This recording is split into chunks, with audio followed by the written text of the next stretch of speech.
describe it as like an invisible cloak.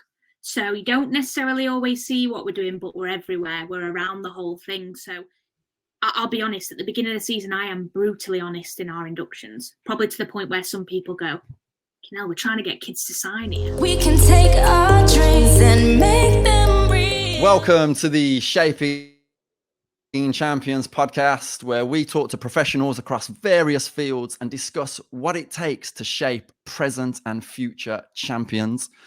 My name is Jimmy Davis, and I'm joined by my esteemed co-host, Michelle St. Patrick Hewitt. How you doing, Mash? I'm very good, Jimmy, and looking very, very forward to the debut show, Jimmy. Looking forward to chopping it up and really kind of getting into the nitty-gritty of what it means to shape champions. But Jimmy, why don't you tell our audience who our first guest is and what today's show is all about? Absolutely. So yes, you are right. This is our debut episode. Very excited. And our debut guest is a leader in her field, is currently head of player care at Swansea City Football Club, has previously worked for Nottingham Forest Football Club as player care lead, and is also a consultant for Beyond the White Line. It gives me great pleasure to welcome to the show, Abby Carrington. Welcome, Abby. How are you doing? I'm very well, thank you. Mash, Jimmy, it's a pleasure. I'm very honoured for the first episode. I'm pretty excited. So yeah, thank you for having me. You are so welcome. We're absolutely delighted that you've joined us, and thank you for taking the time out to do this. We really appreciate it. So let's get straight into it then. I introduced you there, Abby, as head of player care at Swansea City. So could you just give ourselves and the audience a little insight into what is player care? That's the golden question. So player care, and in terms of how we do it, is we look after the player and the person. So it's very holistic. I kind of don't like using the word holistic anymore. I think it's a little bit overused, but it's essentially wrapping around the player and the person in every aspect. So anything that can affect their well-being, whether that's on the pitch or off the pitch, we're there to kind of work as a lead, but also as part of a multidisciplinary team to make sure that that player is functioning optimally, both on and off the field, and is essentially being helped to be the best person that they can be. Okay, amazing. That was like an elevator pitch of player care. Yeah, absolutely. Very succinct, very concise. I like it, man.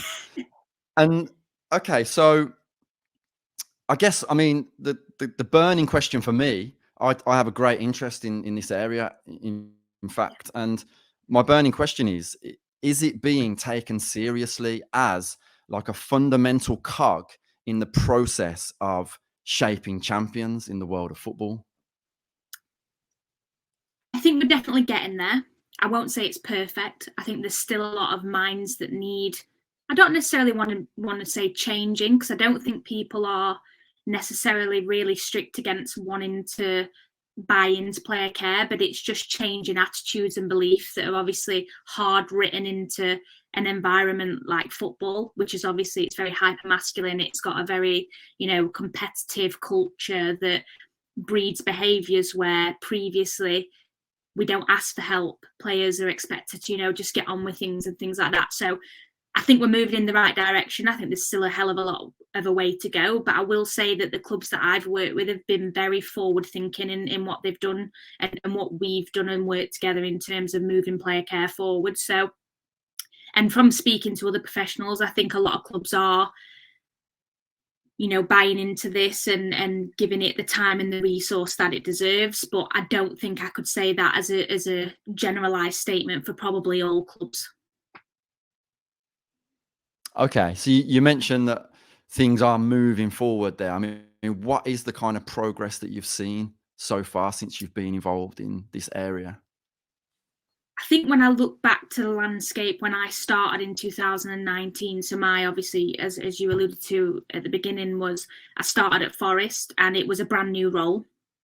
And there was no guidance, there was no support. I remember my first day literally getting an audit pack which is basically what you get assessed on, the academy gets assessed on. And it just had a section that said player care, and they just, and I was like, okay, what's this? What does that mean? And they were like, you just crack on and basically create a player care program, which was extremely difficult in the beginning because, you know, I remember doing Google searches, what is player care? And nothing was coming up. And I was thinking, I've really got to start from the melting pot here because there is nothing available out there to help me with this. Even there wasn't anybody to get in touch with either, really, because everything previous to actual player care was player liaison. So it was a totally different role in terms of day to day and what that looked like. So it was very difficult at the beginning, and there was a lot of lack. There was nothing available. And I will say that now that's massively changed. It's almost become a hot topic now, I would say. A lot of people, there's a lot of articles out there. We've seen a lot around, you know, release players, a lot of articles in the media around aftercare support and things like that. So I think that's been a big change, just the general sort of awareness of player care. And then for me, a big noticeable difference is definitely the funding that's been put forward by the Premier League now. So last year or the year before? I think it was last year, 2022, just before the last season, probably about this time last year. They brought in funding for player care representatives, practitioners in all clubs from Cat 1 to 3. So they're all funded. So each club gets a designated amount of money to provide player care support in those academies. And I think that's a massive leap forward, because before that, a lot of clubs' arguments for not having player care was we don't have the funding and we don't have the resource to offer anything in regards to player care. So that went from being around. In my first year, 2019, I knew probably 3 other player care practitioners. And then it's extensive now, it's massive. And Jimmy, you'll know there's a lot more jobs that are popping up now because of, I would imagine, due to the funding and people being and clubs being able to actually afford to have someone in place to offer this now. Abby, of course, this is like super fascinating. And I just want to pick up on something you said, because as you were talking, I love to write notes when the guest is on there. keep track of the points that they're making. But I had written down, and you literally mentioned it as I was writing it down, academy football, right?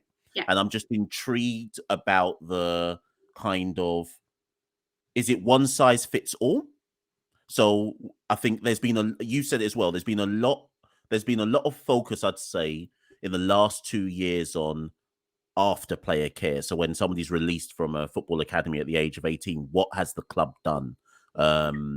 What was the club doing, and what has the club done to ensure that that player doesn't feel like their world has come to an end, and so on and so forth. So I think on one level, you'll have people who will look at it as player care and seeing what's been in the media about academy football, but then there'll be others who be like player care at the first team level. And this is also before I talk about women's football, where it may or may not actually be anything that's really touched on yet at this point in time. So just across the levels of football, so to speak, where is it really developed versus where is it still needing to develop, so to speak? Definitely, just to touch on that, obviously I'm a big advocate for the women's game. I played in the women's game when it was in its infancy, you know, a long time ago now, over 10 years ago. But definitely needs, I think the issue with the women's game is what we're always coming back to in terms of their exposure and things, it is resource and funding. As again, I'll allude to, Jimmy will probably know, there are player care jobs now coming up for the women's game. But I'll be honest, it's even something that I've always said I would love to go back into the women's game. But I'll be honest, Mash, like the salaries that are being offered are nowhere near what I'm earning now. And even that, what I'm earning now is not a significant amount of money. But I couldn't possibly take a pay cut to go and do the same role in the women's game, even though I would love to, because it's just not enough money. So there's definitely not enough funding in the women's game. You kind of touched on there, Mash, as well, the difference between the first team and the academy level. What I will say is what we've tried to do at Swansea, or what we have done, and what we wrote as our strategy last year when I came in to deliver a new season of player care, was We've tried to align the first team player care right down to as far as pre-academy. So what you used to find before in the past sort of 5-10 years has been that player liaison role, which is a very valuable role. It has, it serves its purpose, and it's there for a reason, and it's very good at what it's there for, but it's not quite what we would use the term player care for, although it is sometimes branded as that. And this is where there needs to be more research done, and probably more so by the Premier League and the EFL to define what actually is the difference. So, a lot of people get confused. So I've been reading job descriptions where it's come up, player care at Liverpool or player care at Everton, where else. And I'm thinking, I'll have a look at that, just as what they are expecting, what kind of person are they looking for, what's the qualifications they need. And it varies so differently from each role. And that's really difficult for those that are applying for jobs, because I get a lot of questions from people that will pop up on LinkedIn or just get in touch and say, Abs, what would you recommend for me to do in terms of CPD? And I'm kind of like, what job, first of all, are you wanting to do player liaison, or do you want to do what we would now class as player care? So a little bit more holistic and less concierge service and maybe an admin role. Again, nothing wrong with the player liaison role, but we just need to be very careful what we're defining as what, because it is making things really confusing. It's also confusing for players, because I've had players that have gone from academy to first team and gone, Abs, I don't get what you used to do for me. So is that like, why don't I have player care at first team? Well, you do, it just looks a bit different. Or I've had players that go to other clubs, and as you alluded to, Mash, in your question, even though I'm divulging a little bit here, is it looks different. So what we do at Swansea and what we did at Forest probably looks different, even though I'm the same person delivering. And what looks different from us to maybe, you go to a League 2 club at Cat 3 or Cat 4, it's going to look entirely different. And this is where my argument comes in of, it probably does need to be a little bit more standardized. Sorry, that was a lot of waffle. No, it was like really useful and interesting waffle. So yeah, man, please more of that waffle. But I mean, what I wanted to pick up, something you said there, Abby, that's, yeah, I'm really sort of intrigued that you said it. You mentioned that word concierge, because all the kind of research and delving into particularly player liaison that I've done, I've gotten the sense that there's this kind of, I would frame it as a concierge contagion, where you're almost sort of removing the things from players. You're there at their every need, if you like, beck and call to a degree. Yeah. And you're kind of removing the things from them that got them to where they are in the first place. So all the sacrifice, the hard work, the remaining humble, all of that stuff. Like when someone's there to do everything for you, I get the feeling that you perhaps lose some of those things. I just wondered what your take on that was, and if that rings any bells with you. Yeah, I'll be honest, Jimmy, it's been a journey in terms of what I've thought between the difference between player care and player liaison. I never opposed player liaison, because like I said to you, I genuinely do believe that there is value in it. And I think just as, any of us would pay an accountant, or any of us would pay someone to wash the car, or, when we could do it ourselves, but we pay someone because of time and things like that. I understand that. And I understand that players earn a significant amount of money where they can pretty much outsource anything in their life. I mean, practically the only thing that they can't get someone to do for them is like eat. So, and there definitely is value in it. There's times where I think for me, player liaison plays a huge role in family. So that player obviously can't be there at times where they've got a jam-packed training schedule, they're traveling away, they're never at home. Their family needs support with relocating, they need support with schools, things like that. And I absolutely see a value in that. So I do think there's value in player liaison, and I think it's absolutely something that should be had at first team level. I just think that, like you said there, Jimmy, we have to be very careful, because for me, I think we take empowerment out of things when we are doing everything for someone. So for me, it's okay, the things like that, it's time. I'm not expecting someone to, go and view every single flat or go and see every single school, because I think there's value in somebody else doing that for you. But things like, their own personal development, and still looking at other academic pursuits, or teaching them basic things that they're going to need, like how do you manage your money and things like that. So you can pay a financial advisor, but you can also get screwed over by financial advisors. So it's good to also have a little bit of knowledge yourself that you've been taught, and that's where I think the real truth of player care lies, because we're giving these athletes the skills and we're empowering them to actually do things for themselves. Like you said, we also need to be mindful of the fact that elite players, even at the highest level, and I'm talking absolute maximum here, from starting as a professional at 18 when they can first sign a professional contract to retirement, is less than 20 years.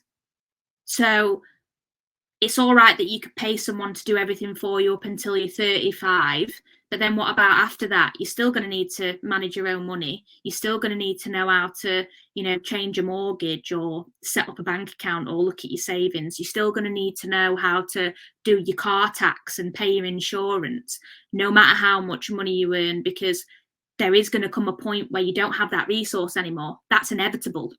So I think there's value in both, and I think both positions, especially at first team level, are needed. I just think we need to be very mindful of the distinction between the two. Yeah, it's really interesting to hear your take on all of that, Abby. And just sort of finally rounding up this little section around the kind of introduction to player care, I'm just interested to know if you've learned anything from other disciplines and sports that you feel has been really useful and that you've integrated into the football world in terms of player care and helping them on that journey.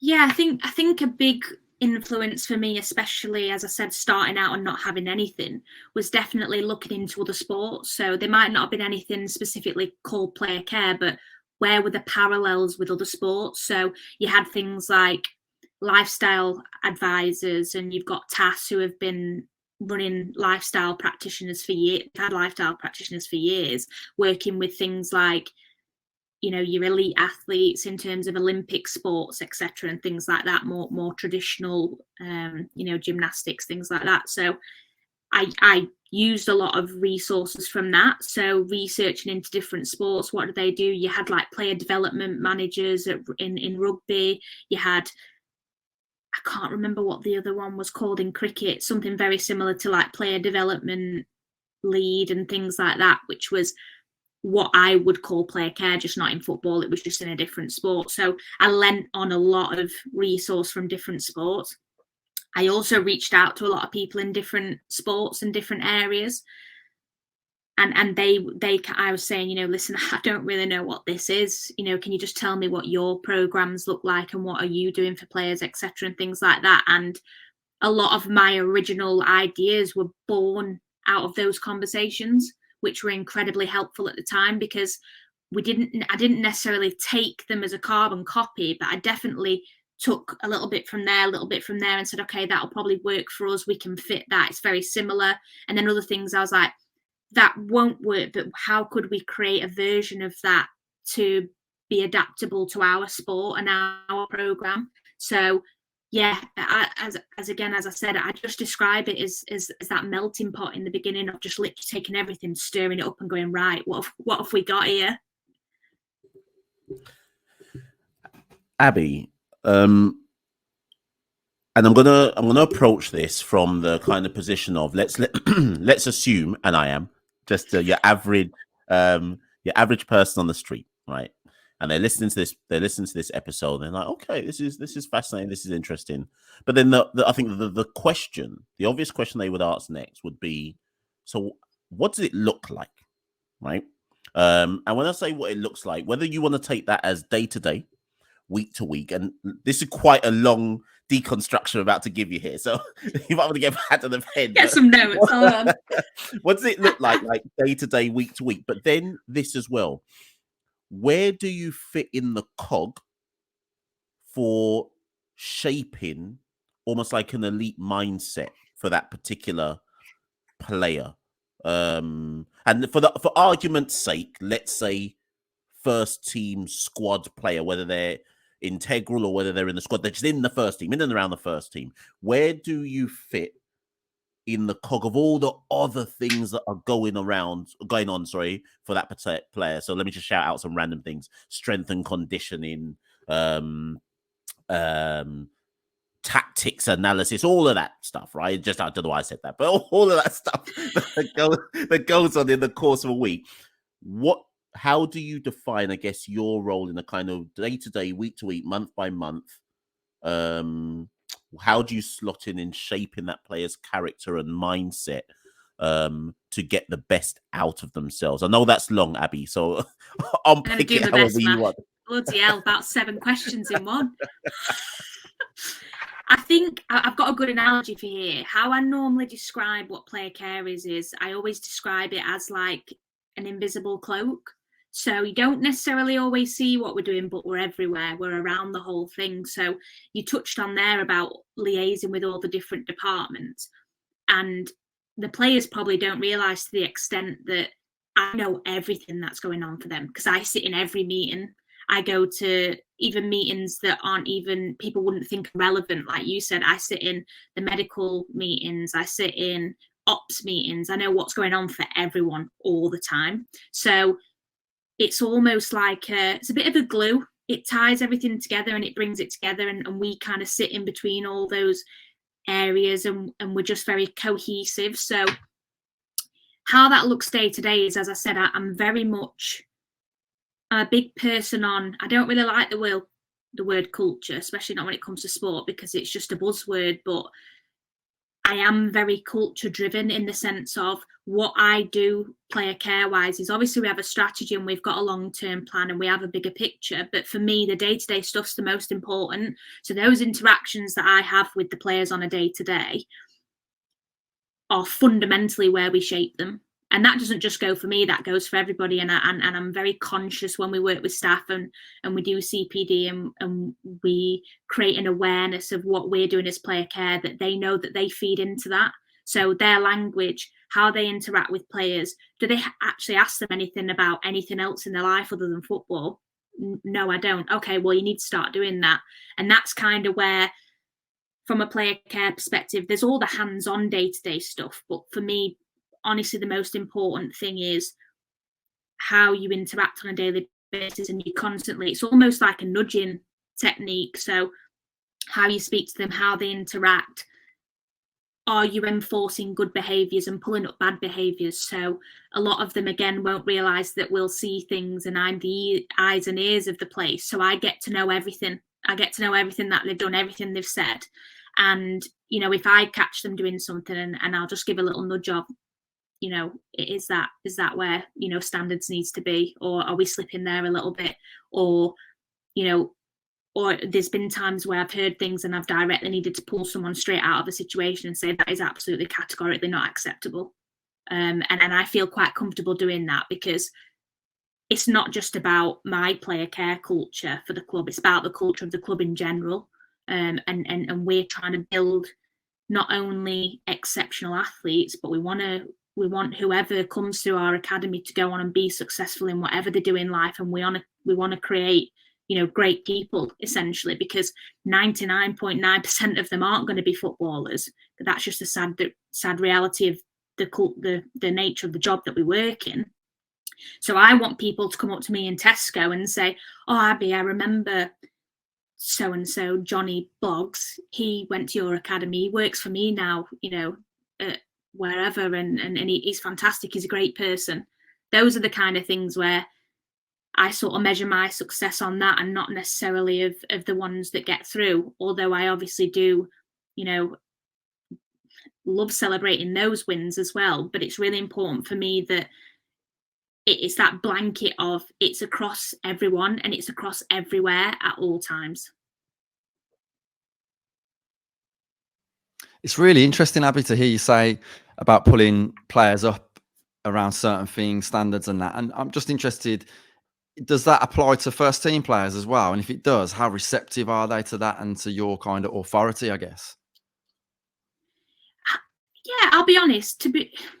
People ask me this a lot. The first question I usually get when I say, or explain what my job is, people say, "Oh, what they like? What first team are they all like what you think they're going to be like?" And to be honest, they're really not. There's not a great deal that needs pulling up. What I will say is, yeah, I think they are pretty susceptible to it and accept it because it's part of the environment. It's when we've created that environment where you're a part of it, they almost kind of know themselves when they're doing something that's not right, and they'll probably, more often than not, 99% of the time, they'll say to me, "Yeah, that weren't good enough, Abby," or "Yeah, I probably need to pull my socks up there a bit." Do you know what I mean? So it's sometimes there's not a lack of awareness for the most part. Sometimes they know exactly what they're doing, and sometimes there's little things where you let them off, but for the most part, no. I definitely 100%, if I see things that I don't agree with that, and I mean, again, I'm not saying that every person needs to put themselves in positions as player care to, I don't want anyone to go flying into confrontations with anyone, but and I think it makes me better at my job that I'm very clear and I'm very strict on my values and my morals, and I won't do a job where those are conflicted. And if I see players that are doing things that conflict with not necessarily my personal values, because obviously they differ a little bit, but to the club's values and the standards that we've set, then yeah, I absolutely do feel comfortable enough to put my hand up and say, I don't think that's acceptable.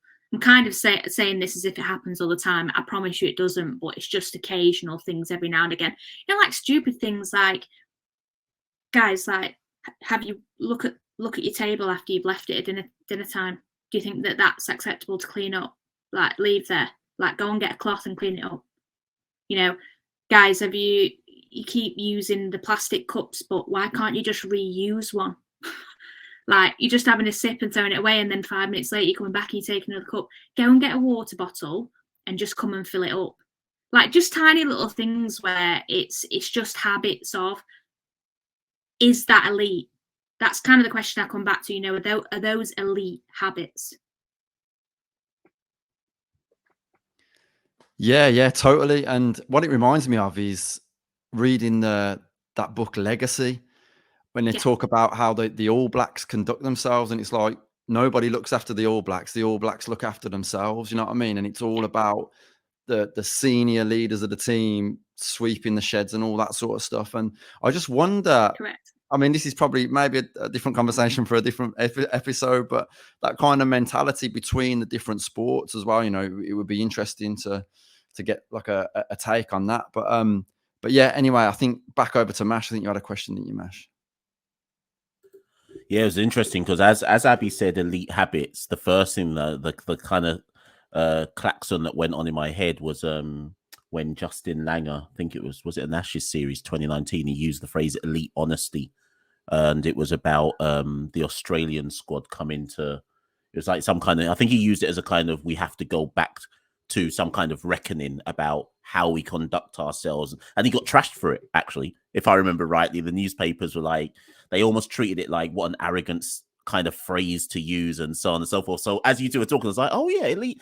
So I'll go back and look at that just as an aside. But what I'm finding interesting here now, Abby, is now you're, I think you said 4 years deep into it. Yeah. Kind of, or certainly the kind of birth of player care specifically, as a concept. When you go to other clubs where it's probably, I should say, not embedded, or maybe just not there, what is the difference that you think it makes? Okay, no, that's again, it sounds like a really kind of general question, but The reason why I say it, right? Okay, so and I'm thinking about the kind, obviously the notion of shaping champions and kind of elite performance in a sense, right? And as a school teacher in my day job, I always talk to kids about, and to staff, teaching staff, if I'm doing CPD, I talk about like the 1% marginal gains. So like the things that aren't obviously, they're not, you can't show off about them, but they make that 1% impact. Yeah. So if it's like a kid who is used to coming school late, I don't know, 5 minutes, 10 minutes every single day, a 1% marginal gain is just getting them in on time. And it's not you can't show off about it, but it makes a marginal gain on that particular kid's life. So I don't know if that's the right way of looking at it, but what is the kind of difference you fundamentally think it makes? I think being in those environments where you can tell there's either a lack of player care or a lack of buy-in to player care, it's just the general feel of the place. They can be, I'm not going to, I can't, I'm not going to name any places, but I've been to places where you go there, or you've been around the staff in those environments or the players, and I've heard or seen things happen and gone, that would never happen in my environment, because number one, the players and staff wouldn't even think to do or say something like that. And secondly, if anyone did, then somebody else in that environment would have pulled them straight up on it. So you can definitely, I think you definitely feel a difference in those environments. They seem a bit hostile. You see how coaches or staff are speaking to players, and I'm thinking, no, that's not conducive with player care at all. So there's definitely a difference in behaviour, and there's a difference in the general feel for the place. You can also just watch the behaviour of the players and just how they conduct themselves around the place even when they're not being seen. Because again, for clubs that have got a good environment and a positive culture, and that's sort of all encompassing with player care, there's just a nice feel. It's light-hearted. Players will ask you how you're doing. They're not afraid to approach you. There's a feeling of everyone in the environment's friendly and they want to speak to you. I've been to environments on away days where people quite literally just pretend that you don't exist. And for me, I know that's not player care specifically, and you can't say, oh, well, that's because they haven't got player care, but those are the places where you go to and you think, God, I wouldn't want to try and embed a positive player care culture in here, because I can imagine how difficult that will be.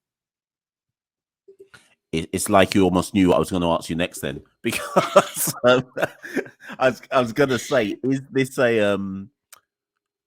does the culture of player care, where's it got to start from? The manager, yourself, and or somebody like yourself trying to embed it within the club? Or does it have to come from the very top, CEO, chairman, whatever it might be? Because I don't see how you can, otherwise you can run the risk of it being something like a bolt-on, which has an effect here and there, but doesn't it have to permeate through the culture of the whole ecosystem to be truly effective?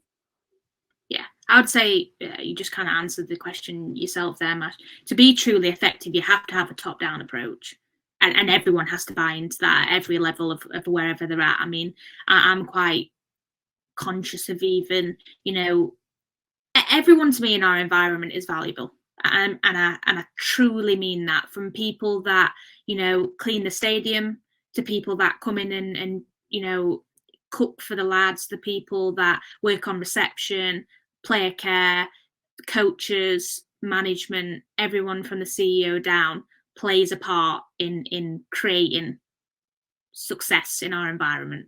So I'm very conscious that from top down, everyone knows what we're doing. It's very clear. We've pitched this. I mean, I'm quite fortunate at Swansea that they bought in from top down, and that was very much our pitch when myself and a colleague came in, that if you're not doing it from here, we're not interested in coming on board, because we want to do it properly, systematically from top to bottom. So to answer the question, yes, to be the most effective and to create a not a perfect, but a very healthy player care environment, it has to come from the top down, and it has to have everyone's backing. And you get that backing from building relationships and also making sure everyone is aware of what player care is. So I need everyone in that environment to know who my player care team is, and I need them to feel comfortable enough to come to us if they want to report anything or just want to tell us anything to keep us in the loop. If you don't build relationships in player care, it fails.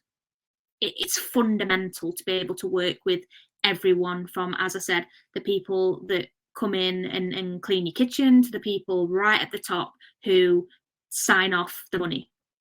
So it's very important that we've built up an awareness of player care, and a lot of that comes through staff CPD, and our staff CPD is invited. The invite goes out to everyone, so everybody knows what we're doing. Now, I have worked previously where it wasn't that people didn't buy in from above, but we weren't systematically up there. And I'll be honest, trying to create impact from bottom upwards is very difficult. And I would say to people in those environments, because there will be people that are having that uphill battle and won't have that top-down approach that I'm now very fortunate to have, is influence where you can and influence where it's most important. So if that for you can only be to the players that you work with, then so be it, because the players essentially are the ones that need to benefit the most from player care. If it can be that you can influence middle management but you can't go any higher, excellent, just do what you can. And I've been in those positions, so I appreciate that it's very difficult, and I now am obviously very grateful for the position that I am in now, that we have got a full club back in. But yeah, coming full circle, for it to be positive, to create a culture that's throughout, it has to be top down.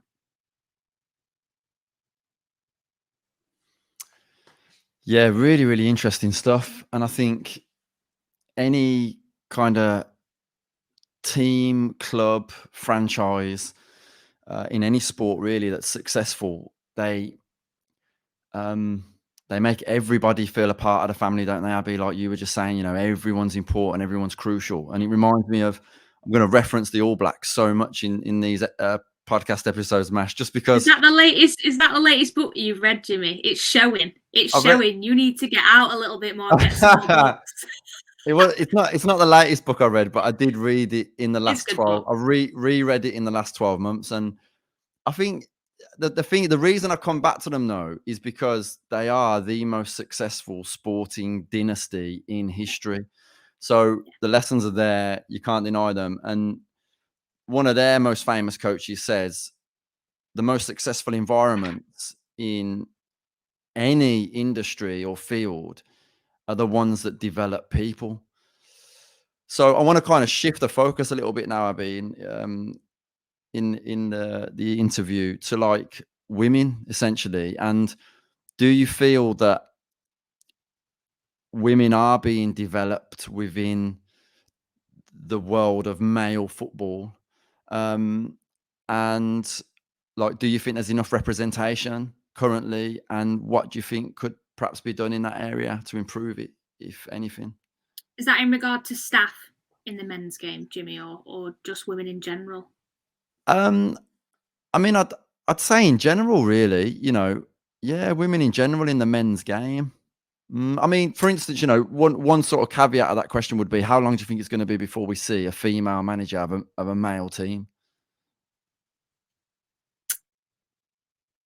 Wish I had an answer for that. I don't know. I think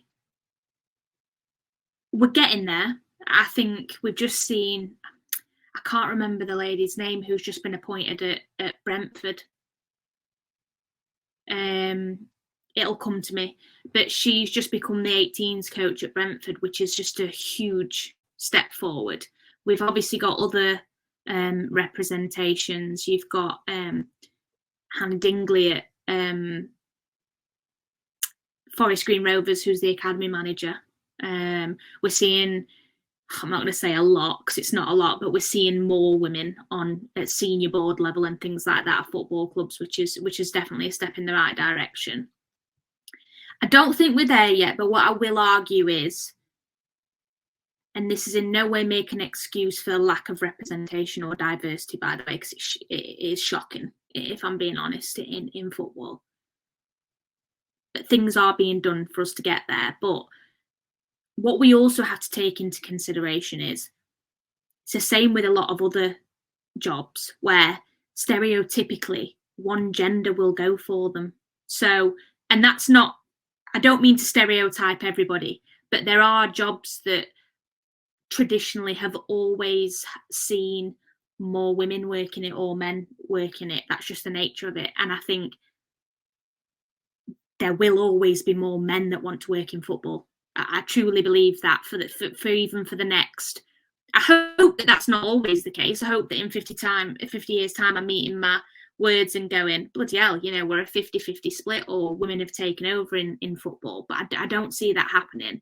And there's nothing wrong with that. I just think that to throw sort of back at that is there also are a lot of women that just can't get into the game. And that's where we need to see the improvement. So we don't need to see a 50-50 split because it's just not realistic, because there probably isn't that many women that want to work in football. But the thing where we need to look at and divert resources is to those that actually do want to work in the game and can't get anywhere near it. So when will we see a woman manager? I don't know. I hope it's sooner rather than later.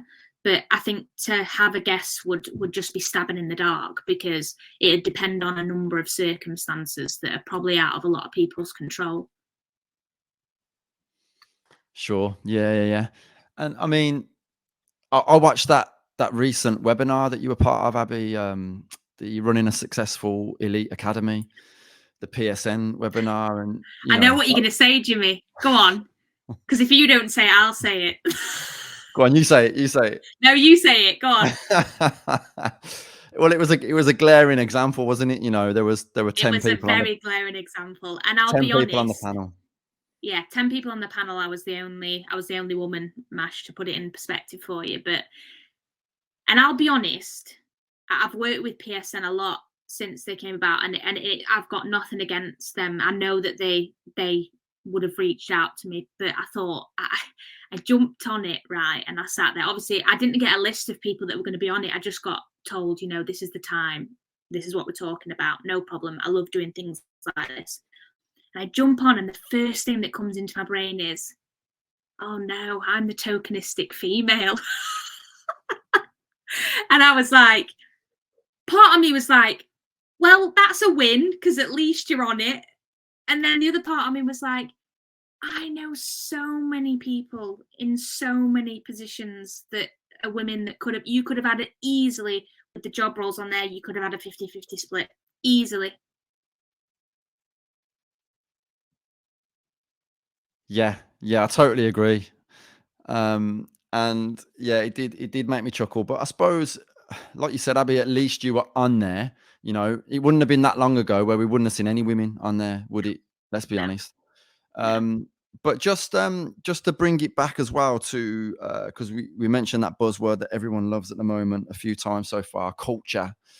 Yeah. I'm just interested to know what the culture is at Swansea. Maybe a little bit more detail around it, sort of in terms of what you're creating when it comes to your approach to mental health and emotional well-being at the club. Like, what is the culture around that? Honestly, incredibly positive.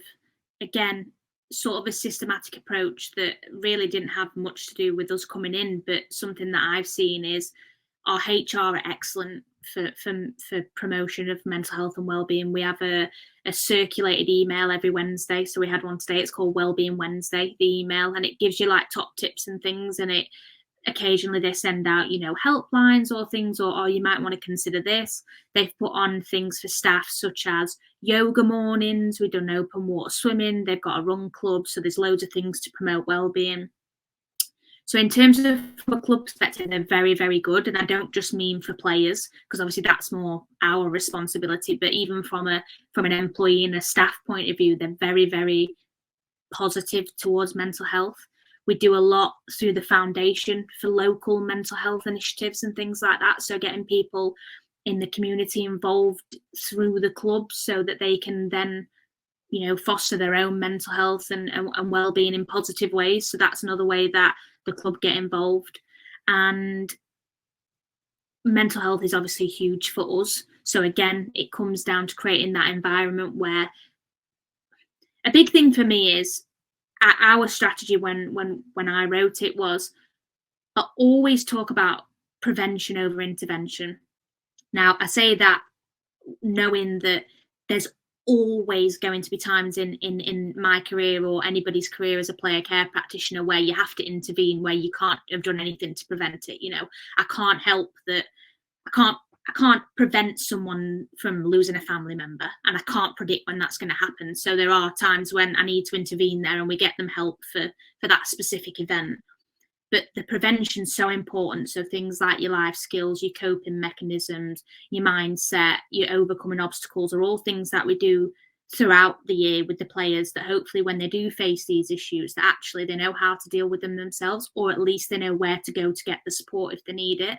So we're much more focused on preventative measures rather than intervention. We deal with intervention when it's just absolutely necessary. So, and I think another thing to sort of bring that full circle is, again, it's about awareness. All staff are involved in everything that gets sent out regarding mental health policies, changing legislation, changing in any of the, the club-wide support or anything like that. We've also got, this was part of our initiative this year, coming in as a new player care team, was we actually pay a contracted psychotherapist that we can refer staff or players to, so there's no waiting list. That was a huge step forward for us, because I was sick of seeing players get put on waiting lists. I was sick of seeing staff, really struggling with, high pressure, high competitiveness, and just having really tough times and not having anywhere to go to. So we brought in that, we allocated the funding to that, so that all I have to do is make a phone call and that player or staff member will be seen within the next couple of days, which is obviously vitally important. And it's probably the proudest thing to date that I am, super happy about in my job, because I think that's been game changing for us. We know that mental health deteriorates when people don't get support and don't get access to those resources when they need them. So that's been a huge step in the right direction for us. So, and then again, staff training, staff CPD, they do things on wellbeing, they do a lot on mental health. 81% of our staff at Swansea, the whole club, are mental health first aid trained. So it's huge. It's we want to get that to 100%. Obviously, every new staff member, we want to come in and get them through their mental health courses and things like that. But I think that goes to show how important it is to us. That's nearly, it's 81% of us are not only aware of mental health issues, but could actively intervene if we saw someone struggling. And I think that's incredible. I think first things first, that 81% stat is amazing. That's ideally that's what every club should be able to reel off a stat like that, and of course be aiming for higher and so on and so forth. But everything you said there about kind of emotional well-being and mental health naturally leads into the segue to expectations and managing them. But before you answer anything around that, I think football for me has always suffered from, one, being a macho sport, or kind of seen as being some kind of macho sport. 2, it's the national sport. 3, a lot of fans look at footballers as, well, you're doing something I'd play for free. So they almost, not everyone obviously, but they almost see footballers as being superhuman, because everyone who's into football grows up with some kind of footballer as their idol. You see them as almost like being infallible, right? Yeah. Our discourse around mental health, really and truly, and I speak as somebody who's been watching football for the best part of 3 decades, I feel like the discourse on it has only really, if we're being honest, has only really happened in the last 5 years or so. When I'm saying proper conversation, right? Yeah. And because I say that to say, I still think we're in the infancy of fully understanding how we approach it. So Yeah. we're now at a stage where I've lost count of like the number of dads I speak to. They're like, my boy's just signed for, let's just say Swansea, because that's where you are. My boy's just signed for Swansea. And I'm in my head, I'm thinking, yeah, but your boy's only 6. Like, but it's being announced as if they've signed for the first team. And if our discourse is like that, it's no surprise to me that by the time these boys then become academy lads at 15, 16, 17, 18, whatever it might be, managing expectation has to be, and this is what I'm handing over to you. I don't know how you can manage that expectation when you've had a boy, and also, why am I saying boy? Like, I should say girl as well. When you've had a youngster sign at such a young age and believe they're going to make it, because the run up now is so long to believing you're going to make it. So I guess, Abby, how do you, from a player care perspective, manage those expectations, and how difficult is it to keep someone on an even keel? And then, of course, if they don't get to wherever they think they were going to get to, how do you then manage that stage of it? It's very difficult. Expectations is a huge one. It's a huge piece of work, I'll be honest, and it requires buy-in from everyone. So probably the most part of where I've had discussions that have got, I don't want to say heated, because it's never negative. It's just it's more of a discussion of like, there's a lot of viewpoints around this, whereas mine is always, don't say things like that. But you create your own monster if you don't set the expectations. So again, I watch the parents come in on the U9 inductions, and they're all filled with joy. There's happy faces. You can tell they're absolutely buzzing, and I burst the bubble pretty soon on in those presentations. I even put the stat up there. I'm like, guys, 0.012% in this room will make it. I'm like, that's not even one child. Like, it's like half of your kid. So, and I don't say that to be horrible, and I don't say that to scare them. It's about perspective. And then what I go on to talk about is, listen, we're going to do our absolute best to make your child a footballer. That is one thing I can promise. We will do, everyone in this room will do everything in their power to create a footballer out of your son. But what I will tell you is 99% of you won't become footballers. But I'll tell you what else we'll do for your son. We'll provide them with enriching experiences. We'll provide them with life skills that they won't gain anywhere else. We'll provide them with opportunities to do things that kids their age will never do.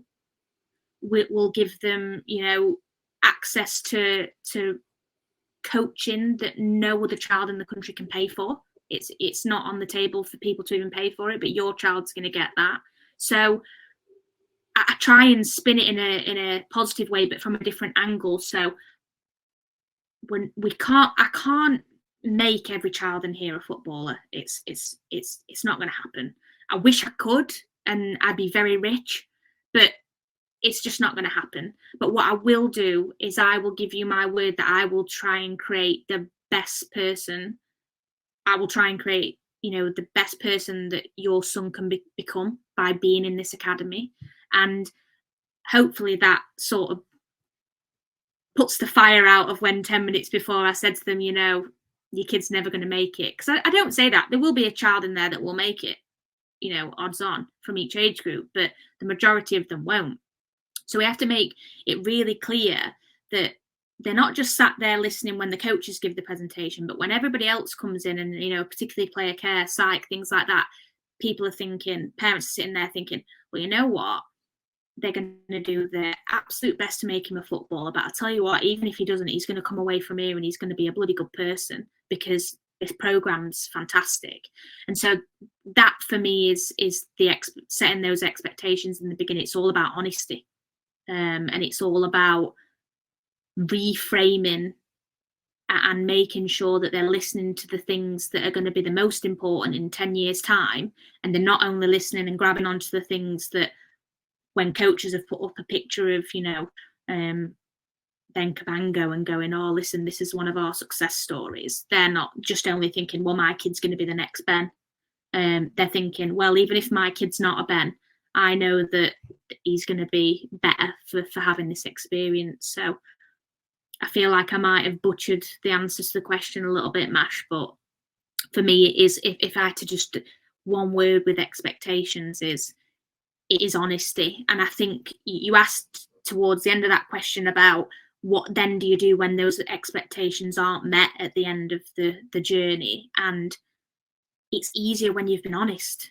And that comes down to every process. So there's no child in our academy at any age, from 9s to 21s, that gets to the end of the season and is shocked with their decision, because we're probably brutally honest to a point where we changed this year when kids were given decisions, so they're giving them at Christmas now. Because I just think that giving them the decision in May is just not long enough for a child to process before they then leave the environment. There has to be a transition period, and I'll be honest, like 3 weeks is just ridiculous. It's not enough. So we give decisions at Christmas, unless we've been brutally honest with the player and said, listen, we really don't know at this point at Christmas, and you are on the cusp, but be very aware that there could be a decision made at the end of the season. So no child in our environment should be in shock, or parents should be shocked, because, again, we're honest at every point of the process and the journey. Yeah, you've given us a really valuable and important insight there, Abby, I feel, because the way I see it is, any player coming into that environment, if they grasp that right from the outset, well, then they're going to do their utmost to, okay, I understand that the sort of reality of it is that X amount of people make it as a professional, but I'm going to do everything I can to put myself in that position. The club are going to do that also. Therefore, I should just enjoy this process as much as I can, get as much from it as I can, instead of worrying about whether I'm going to make it or not. I'm putting that kind of pressure on myself, And honestly, I say this to parents and older players all the time. There's so much to take from it. And I know that it's heartbreaking when your dreams are snatched from you. A lot of us have been there. I mean, I can speak on behalf of a lot of people that you overcome setbacks and you have disappointments, but literally being told that you can't do the thing that you love for a living is pretty difficult. It's really up there with probably the worst things that can happen to you, specifically, or more so after you've been in an academy environment for 10 years. That's hard. That's, you've spent 60% of your life somewhere, and somebody all of a sudden goes, yeah, really sorry, we're just taking that away from you.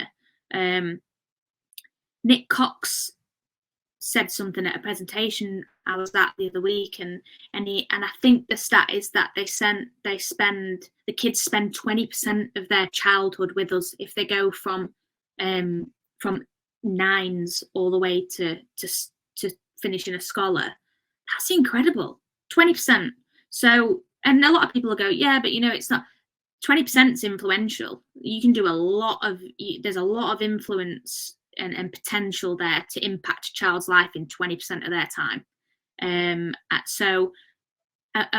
we as professionals that work in academies also need to be aware of that, in going, bloody hell, yeah, we do actually influence a lot of these kids' lives, and we need to make sure that it's just not all about football. Yeah, absolutely. And I think that's another sort of critical part of the initiative, if you want to call it that, around player care, is the whole aftercare thing, isn't it? So people aren't just kind of the connection and the relationship is severed and they're just left to their own devices, but that support is provided for them. Yeah, aftercare is huge. And listen, what a lot of people don't realize is the uptake of your aftercare depends on the relationships that you've built. So you're always going to get one or two or even a handful of players that just go, I'll ring them up and they'll say, Abs, it's nothing to do with you. I just really need a clean break and I need to rip the Band-Aid off. I need to let go. I need to move on. And I don't want you to keep ringing me. Not a problem. I will 100% respect that decision. But if you're ringing athletes that you've worked with and every single one of them's not picking up the phone, then the work that you've done previously to letting those kids go is not good enough. Because that's your responsibility, is to have built a relationship where there's trust and there's mutual respect, that, you know, not necessarily that they want or need your help, because not all of them do, but to be able to even just answer a phone and say, yeah, no, listen, I don't need any help at the minute, you know, but thank you for checking in and things like that. That's just about building relationships and making sure that you're looking out for the people that you're working with. And that's really important. Just a final thing from me, Abby. Go on, Mash, hit me with it. It's really interesting, actually. And from listening to you throughout the whole episode, how many parallels I draw between what you're saying and school, right? And or just, I guess, let's call it welfare, child welfare, right? But obviously you're talking in the football context, because it's what you just said there to me is not dissimilar to if a child leaves in year 11 to go to college, or if a sixth form student leaves to go to university, you would, as a school, do an aftercare process of finding out what's your destination. Yeah. Can we help with what you're going to be doing next? Do you need some support to get into here? Take my name so I can lead, so you've got a reference for if you're going to get an apprenticeship or this, that, and the other, right? Yeah. And similarly, a lot of what you've also said is about safeguarding and back in the day when we used to say it in schools, every child matters. In essence, it's like saying at a football club, every player matters, but making sure that it's not just a buzz phrase and that they actually do matter. Or is that too simplistic to look at it like that? No, I totally agree. And the departments that I work the closest with are, you know, safeguarding, welfare, EDI officer. So again, it's about making sure that everyone knows that they're valued, and that's massive. And that's just, and like I said earlier, that's not just about player care's job. That's everyone's job. That is everyone's responsibility to make sure that every player in our environment knows that they're valued. And that doesn't even just come down to player care. That's just about your general culture of the club that you're working at, because that for me should be your number one priority before everything else. And I'll be honest, the way you achieve that is by getting the right people on the bus. So, and I'm going to pull a you here, Jimmy. This is from a book by Jim Collins called Good to Great, and he basically, some incredible research, by the way, if you ever get to read it. But he had a team of about 20 people, massive workforce that literally delved into.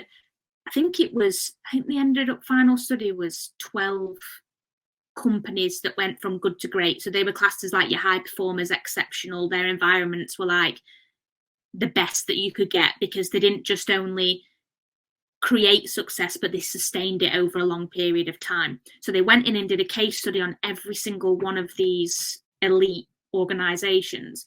And one of the things that came out was get the right people on the bus, because it doesn't matter then where you decide to take it. Everyone's on board because everyone's on the same page. If you've got people on the bus that aren't willing to compromise or get on board with your mission, you're not just going to be slowed down, but you're just never going to get there, because they're just going to keep pulling you in the wrong directions. And that's really important, because I've worked with some excellent staff, but I've also worked in places where other staff have probably not been on board with what people are trying to do. And it's made driving the bus not just difficult, but bloody hard. It was like driving with cement tires. So we weren't getting to where we needed to go. So if you get the right people on the bus, you can take the bus anywhere. And so that's what then feeds your culture, by getting the right people in there. And it'll be the same with you, Mash, working in a school. You know, for the most part, hopefully you work somewhere where all the teachers are on the same page. But I guarantee that you go into some place and for the majority, there's always one or two that just slow you down because they're not the right people. I can't possibly comment, but I agree. No, it's huge, honestly. I always say whenever we're hiring for a new position, the first thing I say to our academy manager, Andy, he'll get sick of me, bless him. He's like, I always say to him, pick the person before the credentials, the qualifications, because I can give someone a qualification, we can get someone upskilled, but you can't change arseholes. I'm not interested. I'd rather have a hole than an arsehole. I don't want anyone that's not on board with what we're doing, because they honestly cause you more work than not having someone. Lovely. So we're going to That was wrap great it up. to finish on. Use that as the soundbite. Yeah, that's going to be our first kind of soundbite for our trailer for the podcast. So we are going to kind of wrap it up now. One last kind of brief sort of quick fire question from me, because I want to sort of bring it back to what it takes to shape the champions of the present and future. So what would you say, Abby, are the key components when it comes to the journey of becoming an elite sports person, and what's the one common trait that you see amongst the elite athletes that you work with? It's a good one. I always talk to the boys about this because they think I haven't got a clue, which, to be fair, I don't blame them for sometimes, but they'll always say, oh, who's the ones that make it? And it's always the ones that you don't expect. So players that I've worked with, when I think about exceptional athletes that have gone, through the academy and gone through to first team and excelled even at that level. So they haven't just gone up there, but they've also done really well. And it's the kids that buy into the program. So it's usually the kids that they don't fall under the radar, but they never put their head above the parapet, and they're not kids that I need to have words with. They're not kids that I pull up for things. They're kids that do everything that's asked of them, and they don't just do what's asked of them, they do it to the best of their ability. It doesn't mean that they're exceptional at everything, but that kid has given everything they've got to the task that you've asked them to do. And that doesn't matter where it is in the program. If you've asked them to do a set in S&C, they've done it until they can't do it anymore. They've given it everything that they've got. If we ask them to write an assignment, they're the one that stays behind and stays an extra hour after everybody else has gone, gets it done. It's not outstanding, but I know that it's the best of their ability. So they're not necessarily the kids that are good at everything, but they're the kids that will give you the 100% of what they've got to give in every aspect. They don't moan, they don't complain, they just get on with it. There's no messing around. And you can see them, because you'll say to them, I know you don't want to do that, and they go, I know, but it's part of it. It's what I'm here to do, and obviously we're always going to get issues with getting kids to buy into education and stuff. I've been 16 and 17. I know that that's not where your priorities are when you're at that age, but it's the kids that go, I don't want to do it, but I'm going to do it. And that's the difference. It's the kids that you don't need to motivate. It's the kids that have got that inherent drive to just do the best and to just put their head down and crack on with it. I think that's a brilliant message to finish on. There's an old saying, like, how you do one thing is how you do everything. And it sounds like those players who really excel sort of embody that principle, I guess. Yeah, 100%. It's just like we come back to elite habits. It's if they're asked to put the cones away, they'll be in colour order, they'll be clean, and they'll be put back where they need to be put back. They're not slung in a bag, which is classed as, well, they've been picked up, which others will say to you.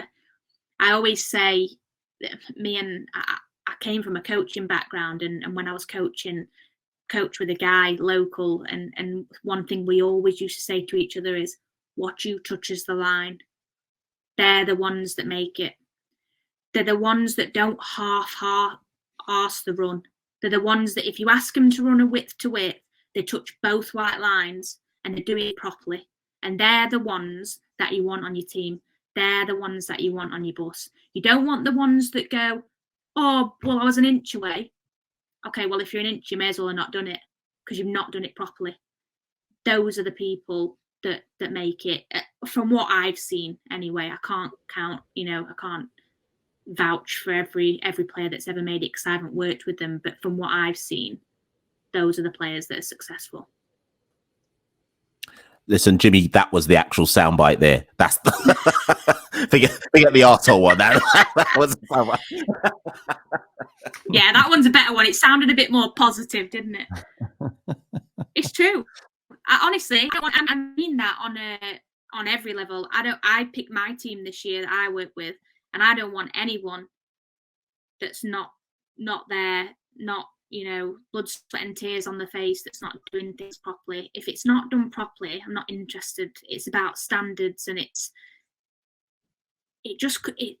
they're people that are cut from a different cloth. You know them, you've worked with them, you've seen them, and I guarantee, listen, there's a lot of arseholes that have been successful. There's a lot of people that have become successful and definitely don't deserve to. They've cut corners, they've not done it properly, they're deceitful, they've deceived people, they've probably had one over on a couple of people, but they won't maintain success because they're not driven by values and morals that are sustainable, and they won't, because they won't continue to build relationships. People will soon realize that they've got no integrity, that they're saying they're doing things but they're not doing it. If you show people that you're doing things properly, no one has to vouch for your character because you show it through your actions. And I think, like I said, that those are the people that, I mean, you want them in any environment, but if you're working in an elite environment, you've got to have people that go to those lengths and stick to those standards at all times. Whether it's, I always look at, when I go into the canteen and someone's not noticed you there, how do they behave in the canteen? Do they chuck the sugar packet in the bin, and if it goes on the floor, do they pick it up and put it in the bin, or do they just think, oh, sod it, I'll leave that? I mean, those are really minute things, but they mean a lot to me.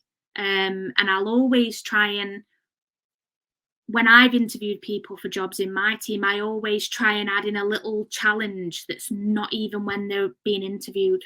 Listen to how they speak to your receptionist. Listen to how they speak to the cleaner. If the cleaner says, can I take your cup away from you?